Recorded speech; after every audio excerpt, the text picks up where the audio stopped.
생존자가 아니라 사명자로 살라. 네, 생존자가 아니라 사명자로 살라라는 제목으로 말씀을 나눕니다. 먼저 짧은 동영상 하나를 보여드릴 건데요. 좀 주의 깊게 봐주셨으면 좋겠어요. 흰 티를 입은 여성들이 농구공을 몇 번 패스하는가 이걸 여러분 맞추시는 겁니다.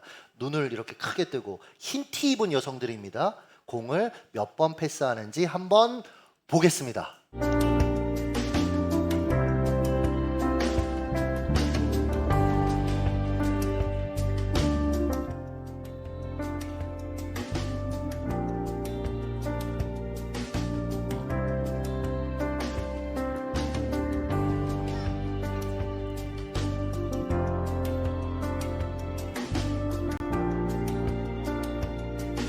자, 흰 티를 입은 여성들이 저 이거 못 맞췄거든요. 몇 번 패스했나요? 위로가 됩니다. 16번. 15번 위로가 됩니다. 저도 15번으로 봤거든요. 다시 리플레이에서 보니까 16번입니다. 16번, 16번. 아주 주의력이 좋으신 분이다. 맞히신 분들은 칭찬해 드립니다. 그런데 혹시 중간에 고릴라를 보셨나요? 고릴라. 검은색 옷을 애들은 보는구나. 전 못 봤거든요. 대체 어디에? 여러분 확인시켜 드릴게요. 잘 보세요. 네, 검은색 옷 입은 여성과 체인지에서 들어왔어요. 심지어 이렇게 두들기기까지 하셨습니다. 그리고 또 하나, 여러분 중간에 커튼 색깔도 바뀌었던 거 아세요? 네, 커튼 색깔이 바뀌었어요. 자, 이제 저를 보시죠. 못 봤어요. 이따가 영상 쏴드릴게요. 이 연구는 심리학자이자 프로 마술사인 리처드 와이즈먼의 책 왜 나는 눈앞에 고릴라를 못 보았는가에 소개된 실험이었습니다. 이걸 힌트를 내서 이 영상을 찾아봐서 저도 해봤던 거거든요. 그는 이 실험을 통해 사람들이 눈뜬 장님이 되는 이유, 우리가 눈뜬 장님이에요 지금. 그 되는 이유를 보고 싶은 것만 보려는 심리, 어떤 고정관념, 지나친 스트레스와 같은 마음의 덫 때문이다라고 진단했습니다. 이 개념은 여러분 우리의 신앙과 삶에도 그대로 적용될 수 있더라고요. 어떤 이는요, 슬픔 탓에 하나님을 향한 감각이 마비되고 눈이 가려져서 하나님을 보지 못하는 거예요. 하나님이 지금 이 가운데 계신데, 나와 함께 계시는데 보지 못하는 거죠. 그래서 마치 하나님이 없는 것 같이 살아가는 겁니다. 비관하고 원망하고 세상에서 가장 불행한 자를 자처하며 살아가는 거예요. 과거 한 청년이 이런 얘기를 했어요. 자신은 지금까지 누군가 힘든 삶을 나누면 야, 내가 더 힘들어 생각한 게 아니고 말했대요. 대단한 인간인데. 실제로 제가 이 청년 어려서부터 이렇게 살아온 삶을 봤는데 자기가 원인이어서가 아니라 외부의 원인으로 너무 고통을 많이 당했어요. 그러니까 힘든 거죠. 그러니까 고단한 인생 맞습니다. 그런데 이 청년이 청년 수련회를 간 뒤에 나 외에 다른 사람들도 힘들구나라는 것을 인식하기 시작했어요. 깨닫기 시작했어요. 제가 칭찬해 줬습니다. 왜냐하면 자기 슬픔에서 빠져나온 거거든요. 다른 사람의 슬픔이 보이기 시작하고 다른 사람의 어려움이 보이기 시작해야 사실은 자기 슬픔으로부터 자기로부터 빠져나오는 거예요. 이번에 그 이서진 씨가 한 PD하고 이렇게 토크쇼 한 걸 이렇게 봤는데 거기서 이제 한 작가가 물어요. 20대 애들에게 해주고 싶은 말이 뭐냐? 그랬더니 이분이 이렇게 얘기했어요. 이서진 씨가 20대는 그냥 무조건 힘들다. 너만 힘든 게 아니고 나만 힘든 게 아니고 모두가 힘들다. 20대는 돌아보니까 너무 힘든 시기였다. 모든 게 힘들다. 모든 게 힘들다라는 걸 깨달았기 때문에 어떻게 보면 철이 든 거죠. 이제 나이가 든 거죠. 슬픔에 빠지면 여러분 우리가 마땅히 보아야 할 것을 보지 못하더라고요. 아니 보이질 않아요. 심지어 하나님조차도. 한편 어떤 이는 두려움에 압도당합니다. 인생의 여러 가지 미래에 대해서 생각하고 바로 눈앞에 내가 해결해야 될 그 일들을 생각하다가 두려움이 오는 거죠. 심지어 두려움에 압도당합니다. 그럼 내 삶을 다스리시는 하나님을 보지 못하고 결국 믿음이 마비돼요. 여러분 성도에게 있어서 믿음이 마비되는 건 치명적입니다. 어려움이 와도 괜찮아요. 왜요? 우리는 믿음을 발휘해서 하나님 앞에 기도할 수 있거든요.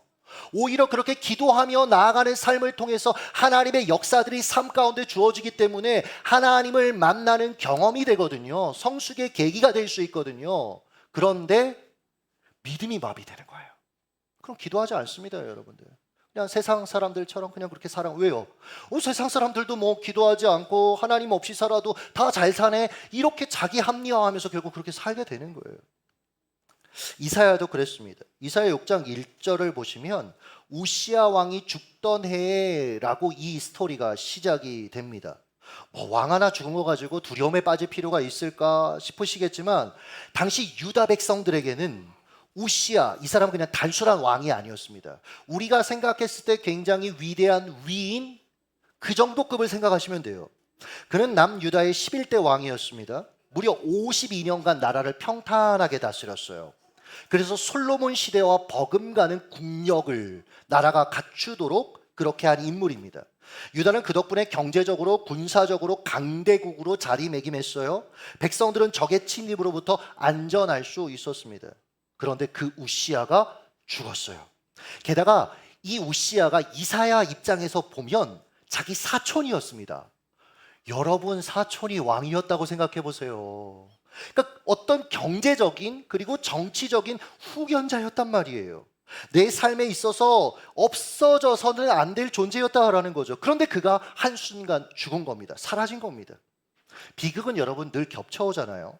우시야 왕의 죽음 1년 후에는요, 신흥 강대국 이 아수르가 1차 서부 원정을 감행합니다. 그 결과 유다 왕국이 큰 타격을 입게 돼요. 다수의 군사가 전쟁터에서 죽습니다. 여성들과 아이들이 노예로 끌려갑니다. 재산을 약탈당했습니다. 내 집들은 다 불탔어요. 이런 시대적 개인적 비극 속에 이사야가 지금 걱정하고 두려워하고 있는 것입니다. 우리 민족의 운명은 어떻게 되는 거지? 나는 앞으로 무엇을 의지하면서 살아야 되지? 여러분, 우리의 모습과 흡사하지 않습니까?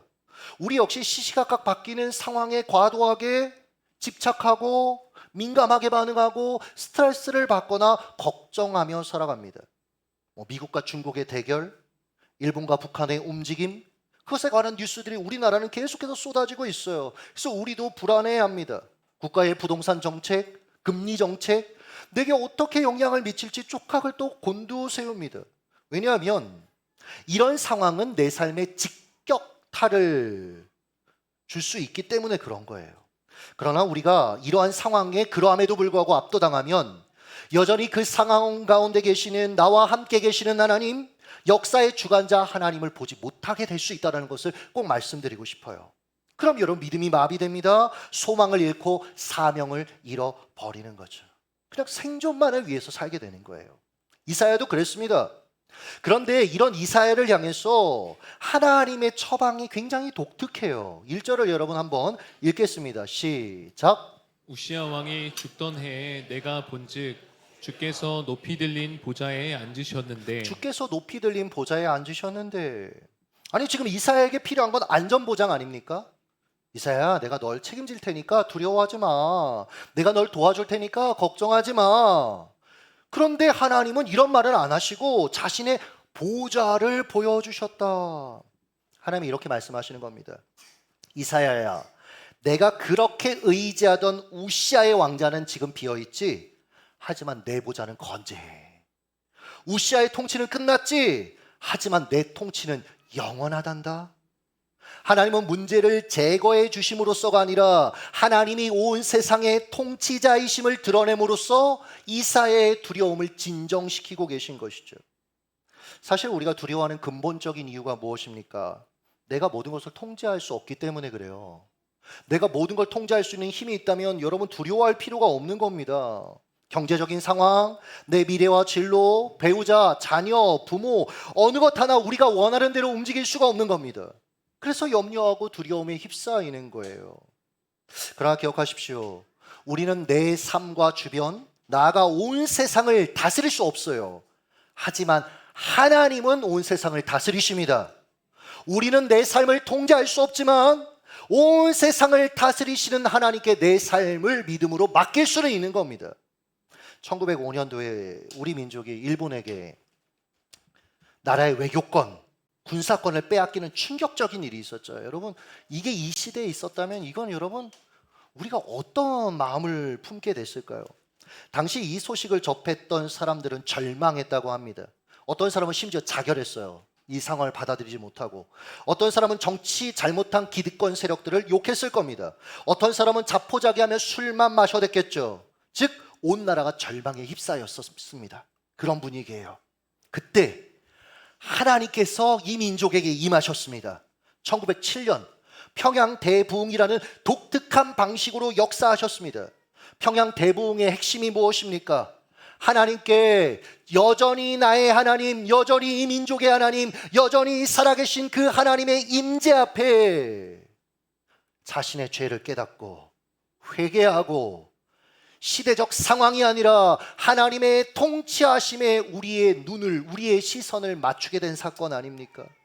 그 결과 일제강점기에 나라를 위해 싸웠던 수많은 독립투사들, 정말 오지로 가서 아이들에게 교육을 했던 교사, 이런 민족적 일꾼들이 여러분 다 교회에서 나왔습니다. 왜요? 모든 사람들이 절망할 때 크리스천들은 하나님으로 인해 소망을 품었거든요. 하나님께서 이 나라 버리지 않으셨다. 하나님이 이 나라를 여전히 다스리신다. 게다가 지도자 탓하고 시대를 탓했던 이들이 하나님 앞에서 자신이 죄인임을 깨닫게 됐어요. 자기 죄를 회개하기 시작합니다. 횡령하고 부정적으로 취득한 돈과 재산을 돌려주는 일들이 자발적으로 일어났어요. 기록에 의하면 어떤 한 사람은 절친한 친구가, 지금은 이런 일들이 별로 없죠. 근데 그때는 정말 서로를 믿었잖아요. 내 개인이 신용이었지 않습니까? 그러니까 죽으면서 재산을 미망인에게 그리고 자녀들에게 잘 전달해 주라고 했는데 이 사람이 신앙인인데 이걸 자기가 횡령한 거예요. 이 평양대부흥을 통해 회개하고 돌려주는 일들도 있었고요. 여러분, 저는 이 지점이 굉장히 중요하다고 생각합니다. 생각해보면 이사야한테도 이런 유사한 상황이 있었어요. 그는 높은 보좌에 앉으신 하나님을 봤습니다. 그 광경을 성경이 이렇게 묘사합니다. 하나님의 옷자락이 온 성전을 가득 채웁니다. 한번 상상해 보세요. 천사들이 하나님을 향해 도열해 있는데요, 그들 모두는 도덕적으로 완벽한 존재였어요. 그러함에도 불구하고 하나님을 향해 얼굴을 가리고 서 있습니다. 그리고 이렇게 외쳤어요. 거룩하다, 거룩하다, 거룩하다, 만군의 여호와여. 이 소리에 성전이 흔들립니다. 그리고 연기가 가득 찹니다. 사랑하는 여러분, 여러분이 지금 이 순간 이런 광경을 목격한다면 여러분, 우리가 보일 반응은 하나밖에 없습니다. 그 하나님을 향해서 여러분 경배하는 것밖에 없는 거예요.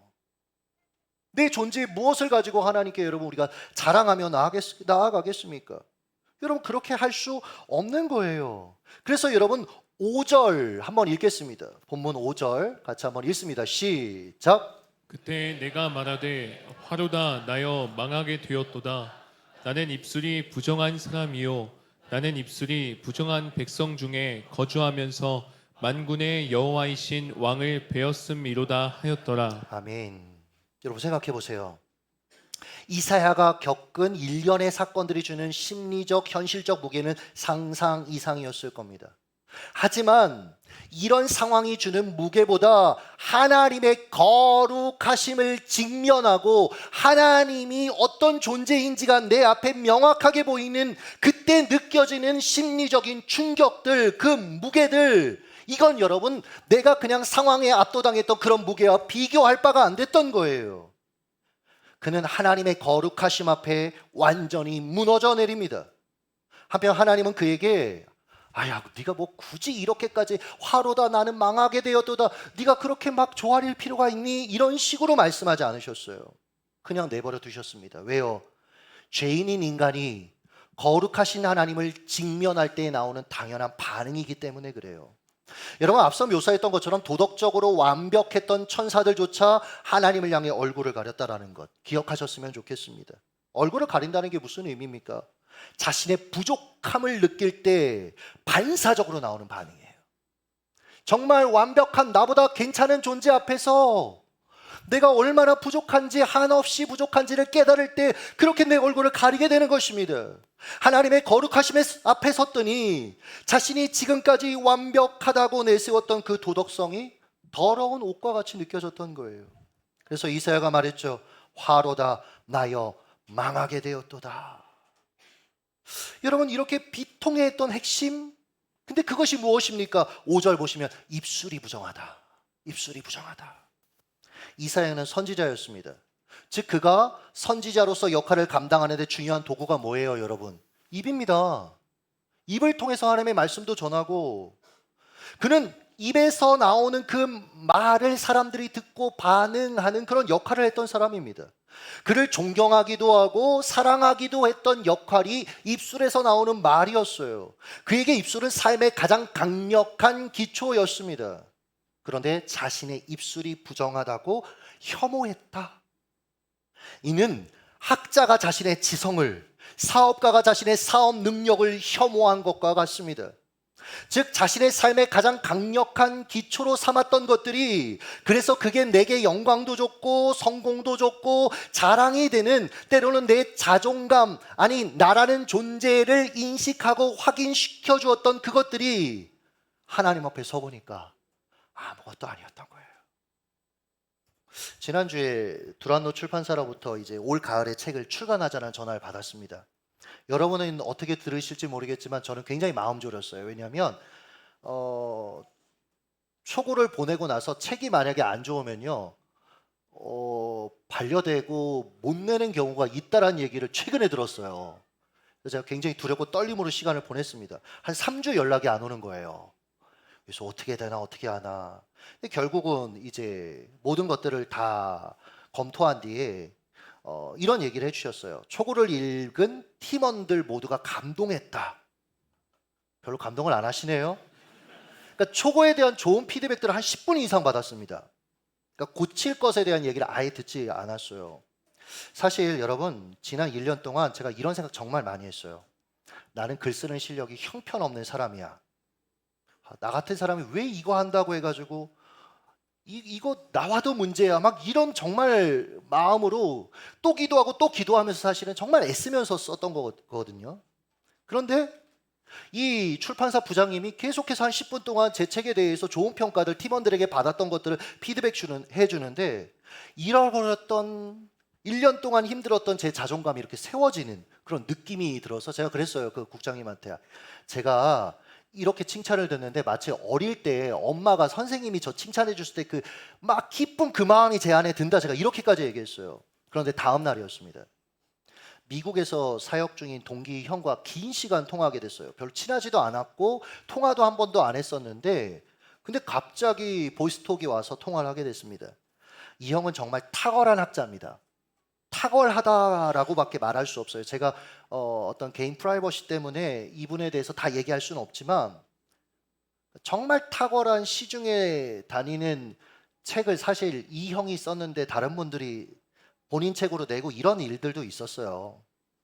그렇게 이용당하는, 그래서 어려움을 겪고 있어서 제가 굉장히 안타깝게 생각을 하고 있었는데, 이번에도 저한테 뭐 무슨 얘기를 하다가 본인이 사무엘 몇 장을 연구했는데 너무너무 내용이 좋고 1980년대 논문들을 분석해서 한 건데 이게 시중에는 거의 이 관점으로 보는 사람들이 없더라. 그래서 너한테 보내준다 이러길래 그 보내준다고 하니까 내가 한번 읽어볼게요. 그래서 제가 오늘 아침에 프린트 해보니까 성경 한 장인데 이 정도 두께가 되더라고요.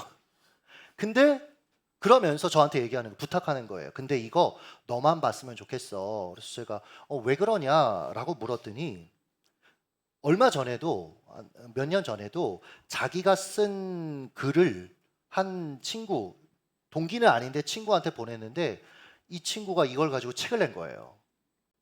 그러니까 너무너무 마음이 아프죠. 그래서 제가 막 붕괴했습니다. 그래서 제가 얘기했어요. 저는 바로 삭제하겠습니다.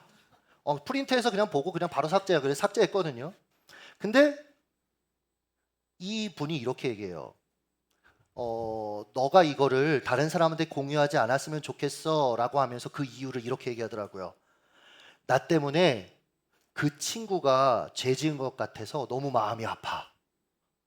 제가 이해가 안 되는 거예요. 이 인간은 도대체 뭘까? 예수님 친구인가? 자신은 자정부터 다음날 새벽 5시까지 지금 청소하고 있습니다. 서울대 출신이에요. 근데 청소하고 있어요. 기억을 관장하는 뇌가 날아가서 그 영어 잘했던 사람이 영어를 아예 못하고 영어 원서도 아예 못 읽고 아내가 없으면 생활을 못할 정도로 미국에서 그렇게 살고 있어요. 사실은 굉장히 촉망받는 목회자였습니다. 근데 완전히 나락으로 떨어졌어요. 그런데 상대에 대해서 원망하지 않고 오히려 자신을 돌아보고 있더라고요. 제가 그 모습에 잠시 그 1년 동안 쓴 그 책 그거에 호평 들었다고 막 좋아하고 있었던 제가 너무 부끄러운 거예요. 여러분 보세요.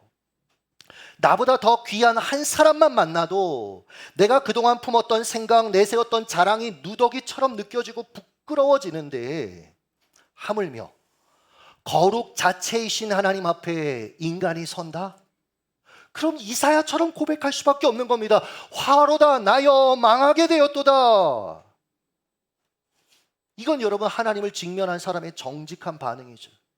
사실은 여러분 우리 신앙과 우리 인생에 이 직면이 없기 때문에 사실은 우리의 신앙이 몸이 건조할 가능성이 있는 거예요. 다른 이유가 아니라. 자, 이사야는 죽기를 각오합니다.